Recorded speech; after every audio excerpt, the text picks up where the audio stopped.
The human voice. It's the instrument we all play. It's the most powerful sound in the world, probably. It's the only one that can start a war or say, I love you.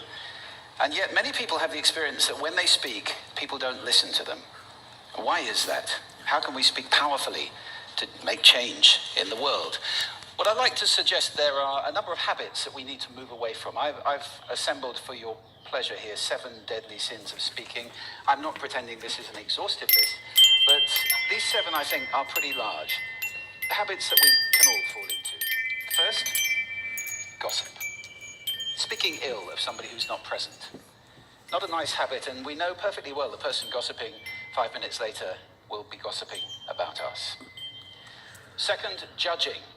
We know people who are like this in conversation, and it's very hard to listen to somebody if you know that you're being judged and found wanting at the same time.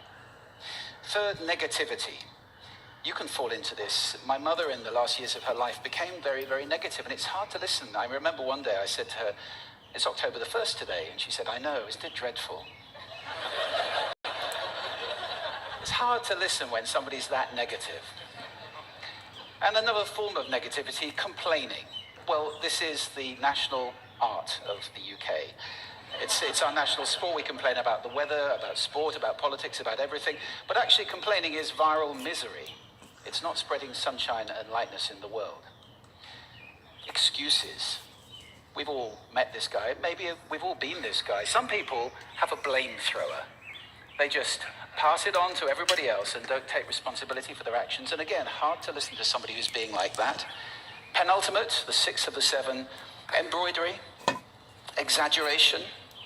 It demeans our language, actually, sometimes. For example, if I see something that really is awesome, what do I call it? And then, of course, this exaggeration becomes lying, out and out lying, and we don't want to listen to people we know are lying to us. And finally, dogmatism. The confusion of facts with opinions. When those two things get conflated, you're listening into the wind. You know, somebody is bombarding you with their opinions as if they were true. It's difficult to listen to that. So here they are, 7 deadly sins of speaking. These are things I think we need to avoid. But is there a positive way to think about this? Yes, there is. I'd like to suggest that there are 4 really powerful cornerstones, foundations, that we can stand on if we want our speech to be powerful and to make change in the world. Fortunately, these things spell a word. The word is hail, and it has a great definition as well. I'm not talking about the stuff that falls from the sky and hits you on the head. I'm talking about this definition, to greet or acclaim enthusiastically, which is, I think, how our words will be received if we stand on these 4 things. So what do they stand for? See if you can guess. The H, honesty, of course. Being true in what you say, being straight and clear. The A is authenticity, just being yourself. A friend of mine described it as standing in your own truth, which I think is a lovely way to put it. The I is integrity, being your word, actually doing what you say, and being somebody people can trust. And the L is love.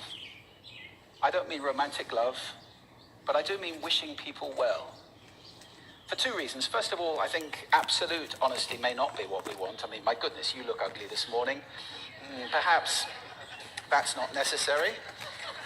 Tempered with love, of course, honesty is a great thing.